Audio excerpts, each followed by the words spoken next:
Hello friends, welcome back to my channel அம்மாவின் சமையலறை. இன்றைக்கி நம்ம ஹெல்த்தியான சத்து மாவு லட்டு எப்படி பண்ணுறதுன்னு பார்க்கலாம். அதுக்கு இந்த கிண்ணத்தில் தான் எல்லாத்தையும் மெஷர்மெண்ட் எடுத்திருக்கேன். அந்த கிண்ணத்தில் ஒவ்வொரு கப்பு.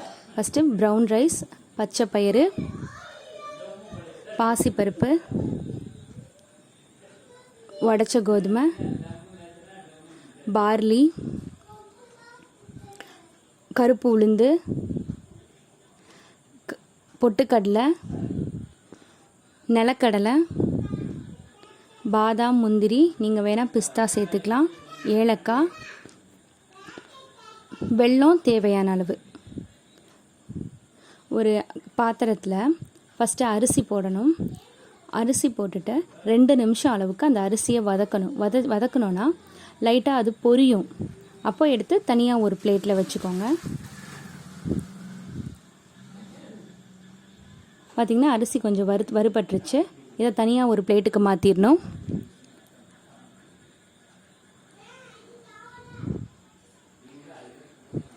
அடுத்து கருப்பு உளுந்து போடுறேன். கருப்பு உளுந்து நல்லா வாசனை வர வரைக்கும் வதக்கணும். கரிஞ்சிருச்சுன்னா கசக்க ஆரம்பிச்சிடும். சிம்மிலேயே வச்சு வதக்கணும்.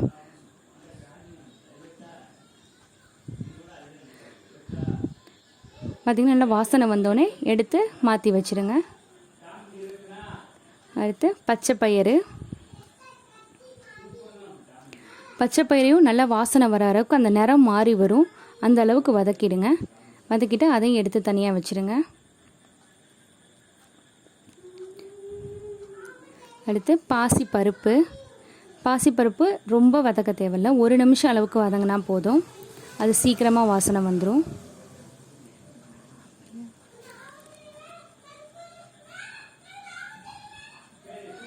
அடுத்து சம்பா கோதுமையும் ரொம்ப வறுக்க தேவையில்லை. 1 நிமிஷம் அளவுக்கு வறுத்தா போதும். அதையும் மாற்றி வச்சுருங்க. அடுத்து பொட்டுக்கடலையில் 30 செகண்ட் அளவுக்கு வறுத்தா போதும். அது ஏற்கனவே வறுத்த கடலை தான், அதனால் 30 செகண்ட் வறுத்தா போதும்.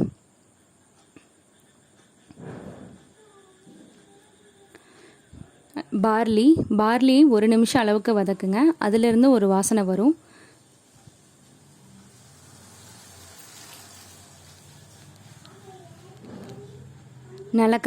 நிலக்கடலையும் 30 நிமிஷம் அளவுக்கு வதக்குங்க போதும்.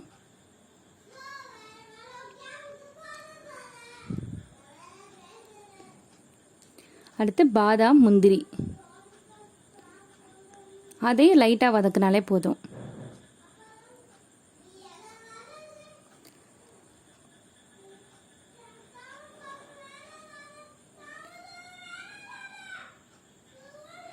ரெண்டு ஏலக்காவையும் சேர்த்து நல்லா ஆற வச்சுருங்க. ஆறினோடனே அதை ஒரு மிக்ஸி ஜாரில் மாற்றி நல்லா பவுட்ரு பண்ணிடுங்க.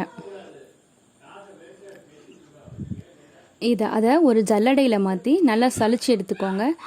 அப்படியே சலிச்சு ஒரு 3 தடவை அளவுக்கு அதை பவுட்ரு பண்ணணும்.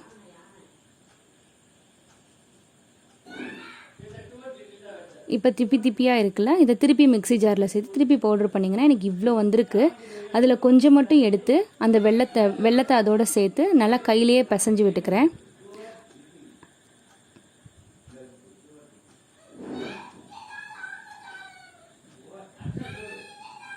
நாலு ஸ்பூன் அளவுக்கு நெய் விட்டு அதை நெய் கொஞ்சம் சூடானோடனே அதை எடுத்து அந்த சத்து மாவில் போட்டு கிளறணும். ஃபஸ்ட்டு ஒரு தடவை கரண்டில் லைட்டாக கலந்துக்கோங்க.